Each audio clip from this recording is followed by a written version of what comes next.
Se eu levar um choque, a partir de quantos volts eu posso morrer?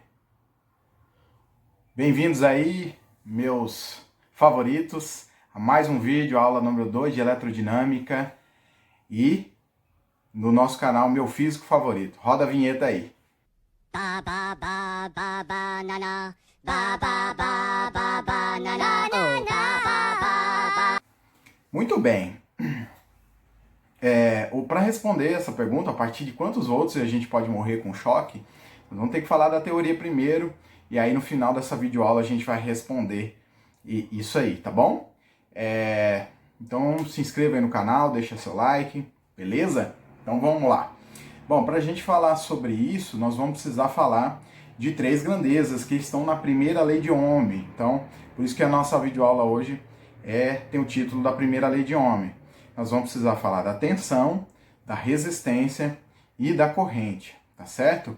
Então, dá uma olhada aí nesse aplicativo para facilitar a minha explicação para vocês entenderem melhor, beleza? Vamos lá, o que vocês estão vendo aqui nessa tela é do site da Universidade do Colorado, tá? E você tem simulações interativas aí de física, química, tá? De outras matérias. E aqui tem essa parte que nos interessa, que é a parte de circuito elétrico, tá? Tem um resistor, tem uma lâmpada. Então vamos colocar uma lâmpada aqui, ó. E vamos colocar os fios. Nós vamos montar um circuito elétrico bastante simples para ensinar para vocês aquelas três grandezas: a tensão, os volts, né? A corrente elétrica, que são os amperes, e a resistência elétrica, que são os ohms. Então vamos montar, estou colocando aqui os fios. Você percebe que dentro desses fios tem umas bolinhas, né? São os elétrons, essas bolinhas azuis, tá? E aqui, ó, eu tô colocando uma bateria, tá bom? Eu vou colocar mais um fio de cada lado, só para ficar bonitinho, ó. Aí.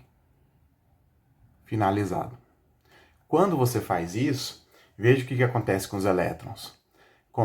Eles começam a se movimentar e acende a luz. Então a primeira grandeza que a gente vai analisar é a corrente elétrica, olha só. Corrente elétrica é exatamente esse movimento de elétrons que vocês estão vendo aqui, que no final acaba essa corrente elétrica que passando na lâmpada, que vai fazer ela produzir luz, tá certo? Agora, como que eu posso modificar essa corrente elétrica, né? Aí a gente vai para a definição de tensão. Você olhar aqui embaixo, nós temos uma tensão de 9 volts, que a bateria está fornecendo. Se eu aumentar essa tensão, vamos colocar um valor bem maior aqui, ó. Olha o que acontece, ó. Tensão baixa, tensão alta. Então, a primeira coisa que aconteceu foi aumentar a corrente elétrica. O aumento da corrente elétrica fez a lâmpada produzir mais luz, tá certo?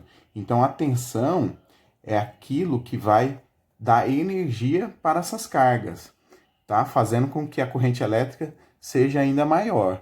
Então, normalmente, são grandezas diretamente proporcionais, tá bom? E vamos colocar um resistor aqui, ó, nesse ponto, para vocês entenderem a função dos ohms, a resistência, né? Coloquei aqui nesse ponto, ficou um pouquinho estranho, vamos girar aqui.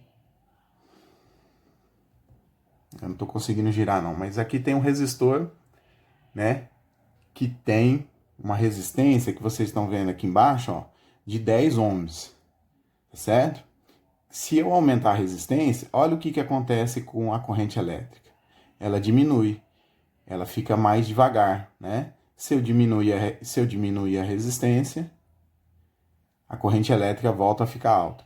Então a resistência, ela é inversamente proporcional à corrente, como vocês estão vendo, e a definição dela é exatamente essa, é a dificuldade que o elétron tem, né, para caminhar nesse pedaço aqui, nesse caso, tá? Quanto mais difícil for para o elétron caminhar aqui, maior vai ser a resistência, tá? Então, de novo, ó, tá certo? Aí você tem uma corrente elétrica bem baixa, uma corrente elétrica alta. Então eu posso regular a corrente elétrica, ó. A tensão, veja que a tensão na bateria está sendo mantida constante. Por quê? Porque eu não estou mexendo nela, tá certo? Mas eu posso aumentar a corrente ou diminuir a corrente modificando a resistência. Mas eu posso também mudar a corrente aumentando a tensão ou diminuindo a tensão, certo? Beleza? Então, tensão são os volts, aquilo que dá energia para a corrente, aquilo que puxa a corrente, aquilo que faz o elétron andar com mais velocidade, tá? E resistência é aquilo que traz uma dificuldade para o elétron na hora do elétron passar, beleza? Bom, como nós vimos aí nesse aplicativo, se você aumentar a tensão está aqui nesse eixo. A corrente vai aumentar também. A tensão a gente vai chamar de U, são os volts, que está aqui, ó. E a corrente a gente vai chamar de I, que nesse caso está em miliampere. Se acontecer de dar uma reta, como eu coloquei aqui, né, vai ser, esse resistor vai ser chamado de resistor ôhmico. Nós podemos obter essa relação aqui, ó, que a gente chama de primeira lei de Ohm. E para lembrar, vai ser o U que ri. U é igual a R vezes I. Tá?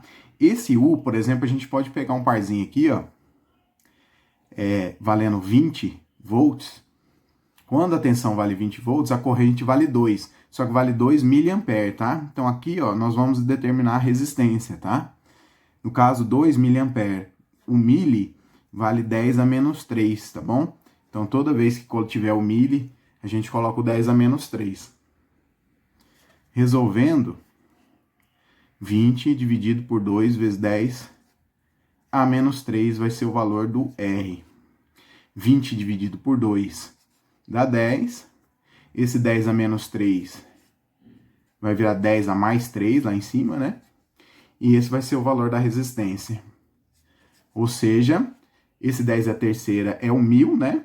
Então 10.000 ohms, tá? Ou 10 quilo-ohm, porque o quilo significa 1000 também, tá legal? Voltando na nossa pergunta inicial, quantos volts o choque pode ser mortal? O pessoal fala aí em torno de 50 volts pode ser mortal, mas depende do lugar do corpo onde você vai tomar esse choque, tá? Por quê? Porque a resistência é diferente em cada parte do corpo. O choque na língua, por exemplo, mais esquisito que seja, a língua vai oferecer uma resistência pequena, enquanto que um choque na mão, a resistência será maior, tá bom? Então, essa tabela aí mostra que a partir de 10 miliampere, 20 miliampere, né, você já vai ter problemas sérios, podendo levar à morte, a partir de 20 miliampere aí, principalmente, tá bom? Então, essa é uma tabela que a gente usa para ter uma noção aí do que acontece. Você vê aí que 70 miliampere você tem uma fibrilação ventricular, se você ficar 1 minuto com ele na mão, tá bom? Um abraço e até mais.